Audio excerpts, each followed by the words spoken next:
Hello guys, তো বাবু ready হয়ে গেছে। বাবুর আজকে ইঞ্জেকশান আছে 2.5 মাসের। তো বাবা ছেলেকে মাথা আঁচড়ে দিয়ে বাবা নিজেও মাথা আঁচড়ে নিয়েছে, কারণ দুজনেরই মোড়াই আছে বলে। তো মা বলতো মা হয় একদিন বুঝতে পারবি, সেই জন্য আজকে বুঝতে পারছি যে ছেলের কষ্টে মায়ের কতটা কষ্ট হয়। আজকে আমার বাবুর ইঞ্জেকশান আছে, মা নিয়ে বেরিয়ে পড়েছে আর আমি পিছনে রয়েছি। বাবুকে ওজন করিয়ে নিয়েছি, করিয়ে নিয়ে আস্তে আস্তে ইঞ্জেকশানটা করিয়ে নিয়ে তারপরে যাব বাড়ির পথে।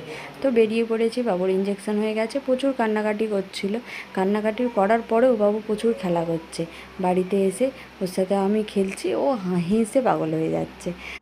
তো আমরা মায়ের বাড়িটায় খেলা করি, হাসাহাসি করি। আর তোমরা আমাদের চ্যানেলটাকে সাবস্ক্রাইব করো প্লিজ। মুখে হাত দেয় না, হ্যাঁ মুখে হাত দিতে নেই, মুখে হাত দিতে নেই। বাবাটাকে ডাকবো, ডাকবো বাবাটাকে, ডাকবো ডাকবো ডাকবো বাবাটাকে।